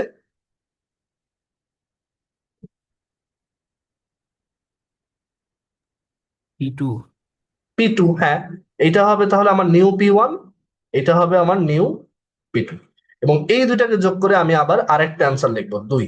আবার তারপরেরটার জন্য এইটা হবে P1, এটা হবে P2। সো প্রত্যেকবার একটা অ্যান্সার ক্যালকুলেট করে আগের P2টাকে বানাই দিব P1, আর এই অ্যান্সারটাকে বানাই দিব P2। সো কি করব দেখো, যে আমি প্রত্যেকবার একটা অ্যান্সার ক্যালকুলেট করে আগের যেটা P2 সেটা হয়ে যাবে এখন নতুন P1, আর যে অ্যান্সারটা আসছে সেটা হবে পরবর্তীটার জন্য P2। ঠিক আছে, এইটাই হচ্ছে আমার ফিবোনাচির কোড। এইভাবে করতে করতে লাস্টে যে অ্যান্সারটা থাকবে মানে n তমটার জন্য, সেটাই হবে আমার n ফিবোনাচি নাম্বার। দেখো বেশ কমপ্লিকেটেড একটা কোড হয়েছে কিন্তু। এবং আমি যদি এখানে এখন রান দিই, ভুলটা রান দিচ্ছে, ফিবোনাচিরটা রান দিতে হবে।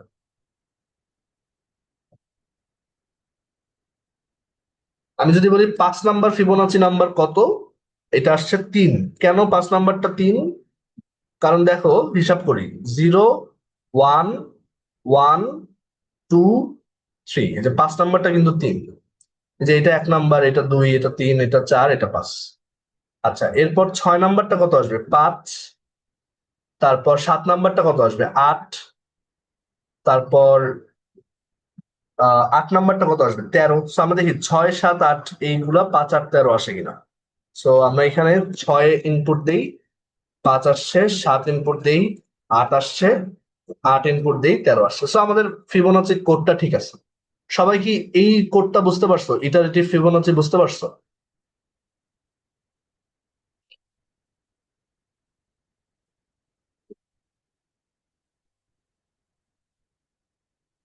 আচ্ছা, বোঝো নাই? কোন জায়গাটা বোঝো নাই? ভাই এদিকে কি আমাদের লাইক প্রথম দুইটা নাম্বারের ইনপুট দেওয়া লাগবে? একটা যদি দেই তাহলে হবে না, রাইট? আহ এইখানে দেখো, আমি জিরো আর মানে প্রথম আর দ্বিতীয়টার জন্য ডিরেক্টলি অ্যান্সার লিখে রাখছি। এরপর যদি আমাকে বলে যে না, তুমি আমাকে 4 নাম্বারটা বের করে দেখাও, তাহলে কি করব? যে আমার তাহলে প্রথম দুইটা নাম্বার হচ্ছে 0 আর 1, আর ধরলাম আমার অ্যান্সার একটা ভ্যারিয়েবল আছে। সো আমি প্রথমে 3 নাম্বার ফিবোনাচি নাম্বারটা বের করব। ঠিক আছে, 3 নাম্বার ফিবোনাচি নাম্বারটা বের করবো, আই এর মান 3। সো 3 নাম্বার ফিবোনাচি নাম্বার বের করার জন্য কি করব? আমি একটা এই অ্যান্সারটা বের করব আগের দুইটাকে যোগ করে, P1 আর P2 কে যোগ করে। করলাম। করার পর এর পরেরটা বের করার জন্য আমার P1 আর P2 এখন চেঞ্জ হয়ে যাবে। সো P1 হয়ে যাবে কে? আগের P2। সো এই P1 সমান P2। আর P2 হয়ে যাবে কে? এইমাত্র যে অ্যান্সারটা বের করলাম এটা হবে পরের স্টেপের জন্য P2। এইভাবে আমি লুপটা বারবার চালাই দিতাম যতক্ষণ না আমি n তম ফিবোনাচি নাম্বারটা হিসাব করে ফেলছি। এবং once I have the value of nth Fibonacci number, আমি ওইটাকে রিটার্ন করব। রাফিক, বুঝছো এখন?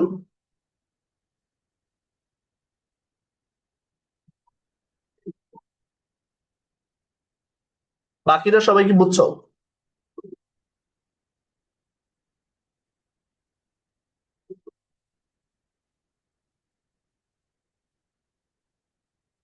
আচ্ছা, না বুঝলে আমি একটু সিমুলেশন দেখাই এখানে। বেসিক্যালি যেটা হচ্ছে, আমি একটু দেখাই, দেখো। আমি ফাংশনটার বেস কেস দুইটা কি লিখছি ওইটা বাদ দাও। ঠিক আছে, আমি বললাম give me the fifth Fibonacci number. এখন আমাদের লুপ কি করতেছে? ফর আই সমান 3, I less than equals 5, I plus plus. তাই না? যখনই তুমি একটা কিছু বুঝতে পারবা না, অবশ্যই একদম পুরো ডিটেইলড একটা ব্রেকডাউন করবা, মানে একদম প্রত্যেক স্টেপে কি হচ্ছে একদম সবকিছু ম্যানুয়ালি হিসাব করবা। তাহলে দেখবা তুমি বুঝতে পারছো। ঠিক আছে, মানে এরকম কোনো প্রোগ্রামই নাই যেটা তুমি ম্যানুয়ালি ভাঙার পরও বুঝবা না যে এখানে কি হচ্ছে। সো আমার আই এর মান তাহলে 3 থেকে 5 পর্যন্ত যাচ্ছে, এইভাবে তুমি ইয়া করবা, মানে খাতায় লিখবা যে প্রথমে আই সমান 3, তারপর 4, তারপর 5। এই লুপটা রান করার আগে আমি এখানে বলছি P1 সমান 0। আমরা দেখি, মানে আমরা একদম স্টেপ বাই স্টেপ সিমুলেশন করার ট্রাই করি। P2 সমান 1, আর অ্যান্সার একটা ভ্যারিয়েবল আছে, এটার মধ্যে কিছু নাই। আচ্ছা, এখন আই সমান 3 তে কি হবে? আমরা লিখছি অ্যান্সার সমান P1 প্লাস P2। P1 এর মান কত? 0। P2 এর মান কত? 1। তাহলে 0 প্লাস 1 1, তার মানে অ্যান্সারের মধ্যে স্টোর হবে 1। এইটা হচ্ছে আমার তাহলে থার্ড ফিবোনাচি নাম্বার। এরপর আমি কোডে কি লিখছি? আমি লিখছি P1 সমান P2, মানে আগে যেটা P2 ছিল, this will be the next P1 for the next step. So P1 সমান P2, তার মানে P1 এর মধ্যে এখন কত স্টোর হবে? এখানে ইরেজারটা করবে, এই বুঝতেছি না।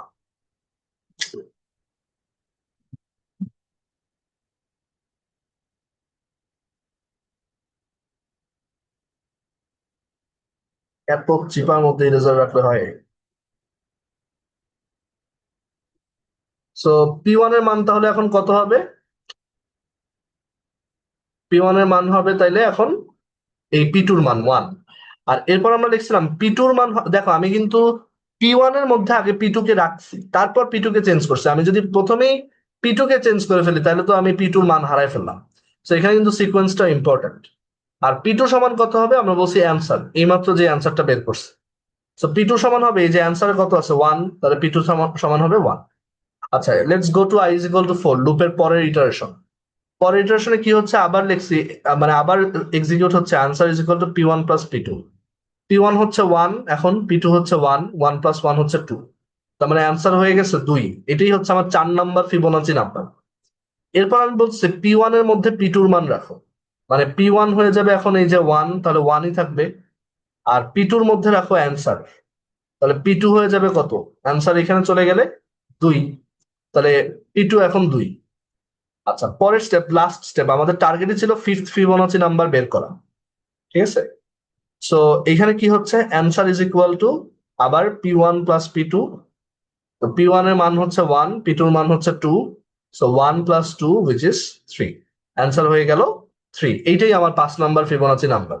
আমার যদিও এরপর আর ফিবোনাচি নাম্বার বের করা লাগবে না, বাট আমার তো আরো দুইটা স্টেপ আমি লিখছি, ওগুলো যদিও রিডান্ডেন্ট, বাট আমি দেখি P1 সমান বলতেছে P2, তার মানে P1 হয়ে যাবে 2, আর P2 সমান বলতেছে অ্যান্সার, তাহলে P2 সমান হয়ে যাবে 3। তার মানে তুমি যদি এরপর 6 number Fibonacci number by any chance বের করতে বলো, ও সেটা বের করবে কিভাবে, অ্যান্সার সমান P1 প্লাস P2, এবং P1 এর মান কত, 2, P2 এর মান কত, 3, তাহলে 2 প্লাস 3 which is 5। তার মানে 6 নাম্বার ফিবোনাচি নাম্বার আসবে 5। আর আমরা এই যে 5 নাম্বারটা দেখতে চাইছি সেটা হচ্ছে 3। আমরা কিন্তু এটা করার পর লুপ থেকে বের হয়ে গেছি, এবং এই 3টা কোথায় আছে অ্যান্সারের মধ্যে, So আমরা সেই অ্যান্সারটা রিটার্ন করছি। সবাই কি এখন বুঝতে পারছো ফিবোনাচি ফাংশনটা কিভাবে কাজ করতেছে এখানে? এটা হচ্ছে ইটারেটিভ অ্যাপ্রোচ, যে লুপ চালায় বের করছে। ক্লিয়ার সবার?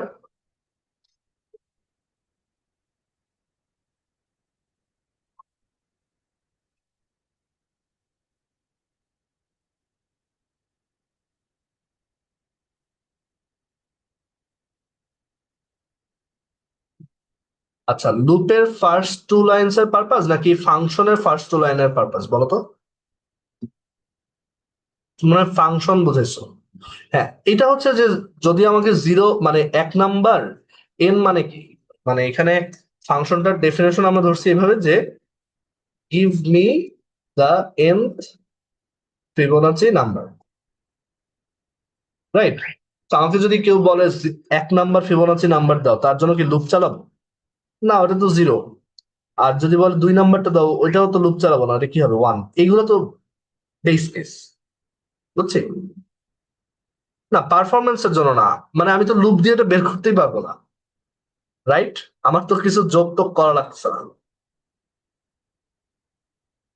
বুঝছি? আচ্ছা, এখন আসি যে we want to transform this iterative function into a recursive function। কিভাবে সেটা করা যায়? সো এই কোডটা এখানে থাক, আমি এক কাজ করি, ফিব রিকার্সিভ একটা আলাদা ফাংশন বানাই।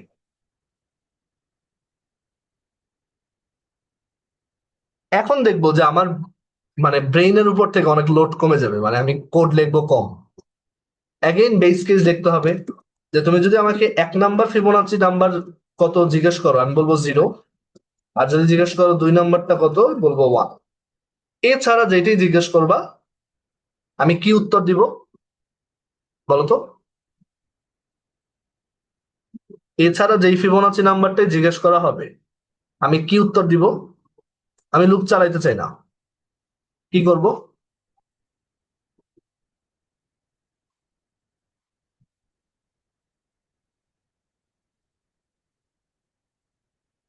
এই যে এখানে দেখো, আমরা দেখছি যে ফিবোনাচি নাম্বারের একটা সুন্দর রিকার্সিভ স্ট্রাকচার আছে, যে এন তম ফিবোনাচি নাম্বার হচ্ছে তার আগের ফিবোনাচি নাম্বার প্লাস তার আগেরটা। তার মানে আমাকে যদি তুমি যে কোনো ফিবোনাচি নাম্বার বের করতে বলো, আমি এই ফিবোনাচি ফাংশনটা ইউজ করে আগের দুইটা আগে বের করব, ওই দুইটাকে যোগ করে তোমাকে উত্তর দিব, মানে রিকার্সিভ, ঠিক আছে? সো আমি এখানে জাস্ট লিখবো রিটার্ন ফিব রিকার্সিভ অফ n-1। মানে তুমি এখন আগে n-1 বের করো, এটা তোমার দায়িত্ব, কিভাবে বের করবা করো। আর তুমি এখন n-2 তম ফিবোনাচি নাম্বারটাও বের করো, করে আমাকে দাও, দেন আমি এই দুইটাকে যোগ করে, আচ্ছা এখানে কিন্তু এটা রিকার্সিভ হবে, এই দুইটাকে যোগ করে উত্তর দিয়ে দিচ্ছি।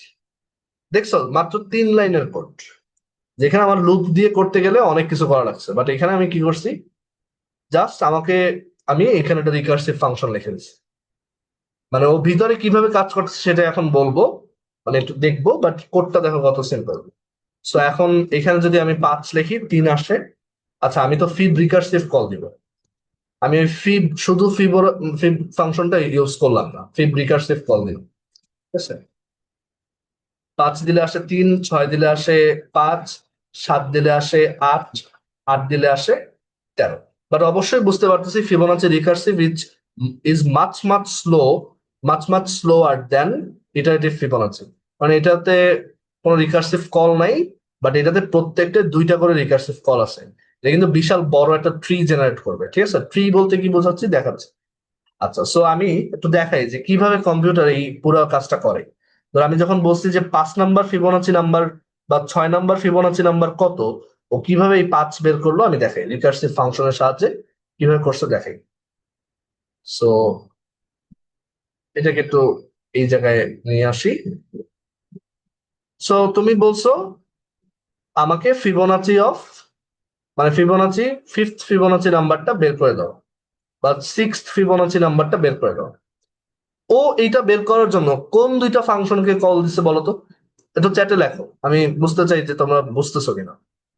এই ফিবোনাচি 6 বের করার জন্য ও কাদেরকে কল দিচ্ছে দেখো তো। আমি এটা রিকার্সিভ ফাংশনটার কথাই বলছি। এই ফিবোনাচি 6 কে যখনই তুমি বলছো যে নাম্বারটা দাও, ও কাদেরকে কল দিয়ে দিচ্ছে সাথে সাথে?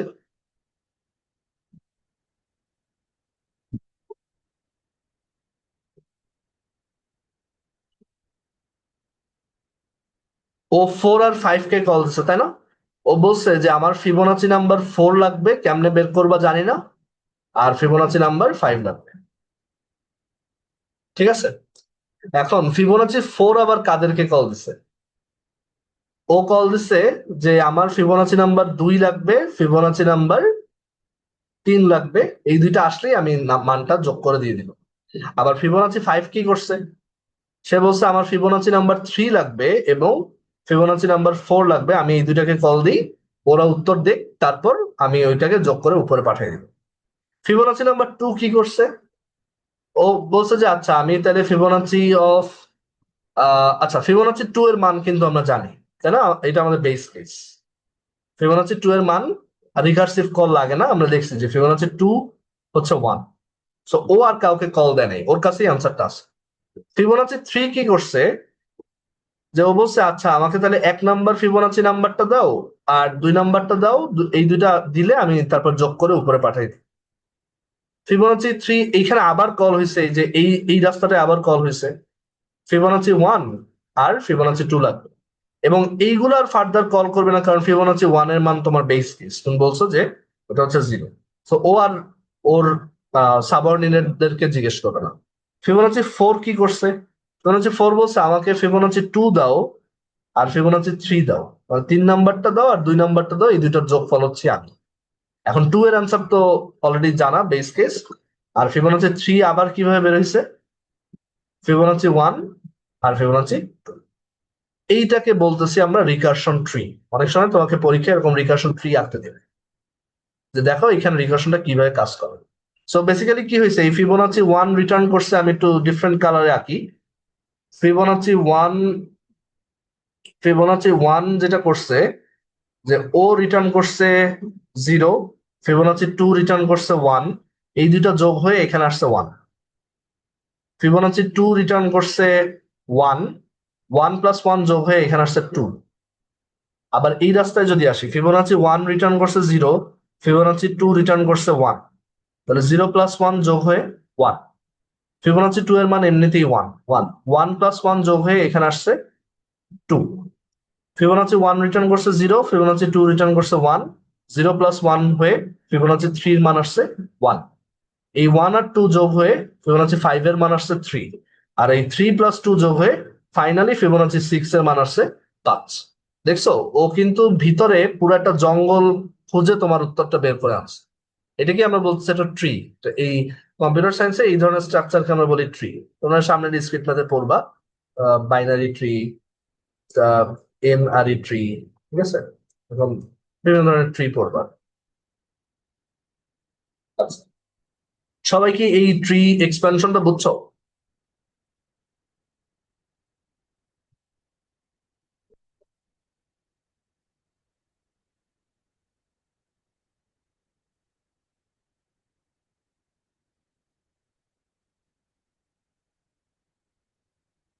আচ্ছা, এখন এটার কোনো ইনএফিসিয়েন্সি লক্ষ্য করতেছো? যে এই অ্যাপ্রোচটা যেমন বললাম recursive Fibonacci is very slow, এটার কোনো ইনএফিসিয়েন্সি খেয়াল করতেছো যে এখানে কিছু একটা বাজে হইতেছে? এখানে একই ভ্যালু কয়েকবার, 7টা ট্রি না, এটা পুরোটা একটা ট্রি বাই দ্য ওয়ে। এখানে যেটা ঝামেলা হয়েছে যে একই ভ্যালু বারবার রিকার্সিভলি বের করা লাগছে। দেখো, ফিবোনাচি 3 এর মান এইখানে একবার বের করছে, সেই মান আবার এইখানে বের করা লাগছে, সেই মান আবার এইখানে বের করা লাগছে। এই 3বার করার কোনো মানে আছে? আবার ফিবোনাচি 4-এর মান এইখানে একবার বের করছো, ফিবোনাচি 4 মান এইখানে আরেকবার বের করছো, রাইট? তার মানে একই জিনিস অনেকবার করতেছে।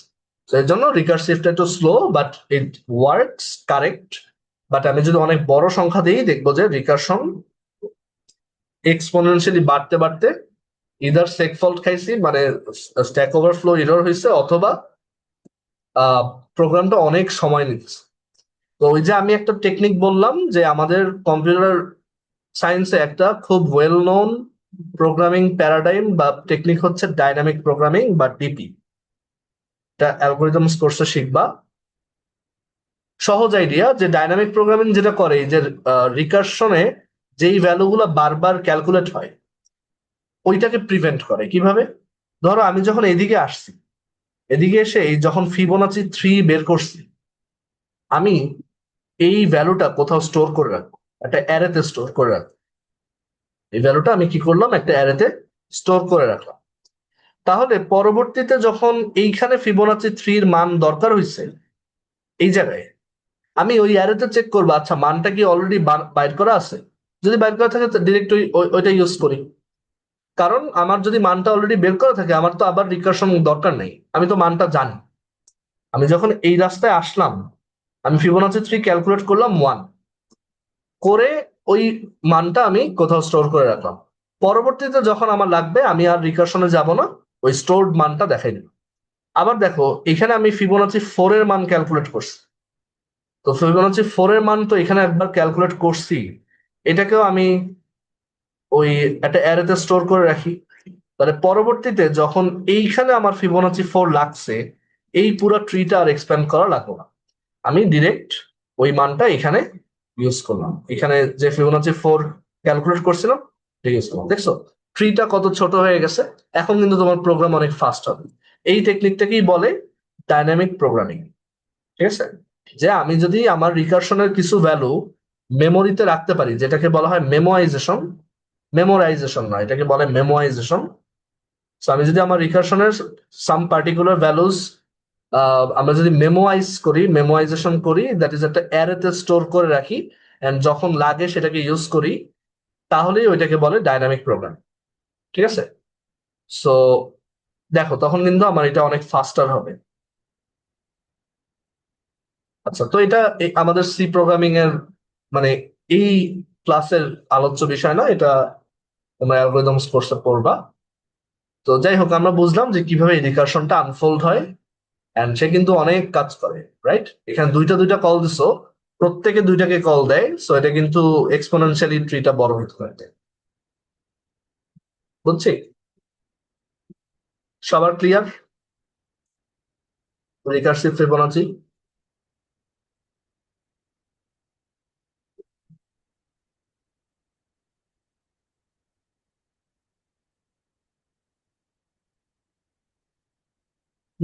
আচ্ছা, সো ফিবোনাচি আই হোপ বুঝতে পারছো রিকার্সিভটা। ওকে। সো তুমি এখন তাহলে বলতে পারো যে তুমি বেসিক রিকারশন পারো। ঠিক আছে? সামনে আরো প্র্যাকটিস করতে হবে প্রবলেম। আমরা ওই প্রবলেম সলভিং এর সময় দেখাবো যে বিভিন্ন প্রবলেম আমরা রিকারশন দিয়ে ধুপধাপ সলভ করতেছি। এবং আহ, এই পুরো সি প্রোগ্রামিং কোর্স থেকে তোমার যদি একটা মানে দুইটা সিঙ্গেল টেক অ্যাওয়ে আমি বলি, একটা হচ্ছে পয়েন্টার আর একটা হচ্ছে রিকারশন। মানে তুমি তোমার ইউনিভার্সিটির সি কোর্স করার পর অন্য কোনো সেমিস্টারে সি এর অন্য যে কোনো কিছু ভুলে যাও। ফার্স্ট অফ অল তুমি তো ফর লুপ, ইফ এলস এগুলো ভুলবা না, এগুলো চাইলেও ভুলা সম্ভব নয়, এগুলো এগুলো খুবই ফান্ডামেন্টাল। বাট তুমি যদি ধরো সি এর যেসব অন্যান্য জিনিস আছে, যেমন ফাইলস, তারপর হচ্ছে স্ট্রিং এর বিভিন্ন লাইব্রেরি ফাংশন, তারপর হচ্ছে অন্যান্য আরো কিছু জিনিসপত্র আছে, ওইগুলো যদি ভুলেও যাও কোনো সমস্যা হবে না।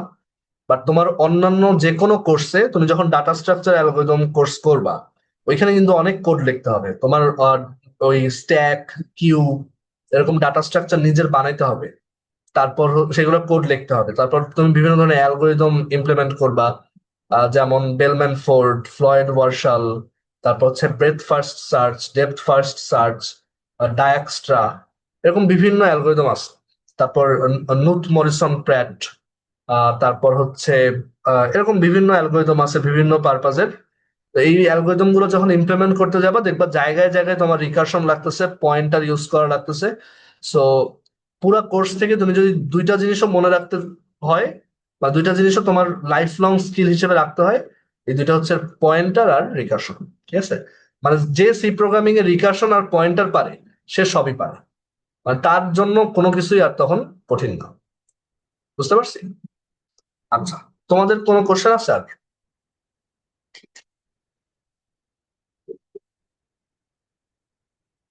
ওকে, ঠিক আছে। তাহলে তাহলে আমরা আজকে এই পর্যন্তই রাখি। তোমরা এই এক্সাম্পল গুলো বাসায় নিজেও আবার ট্রাই করবা।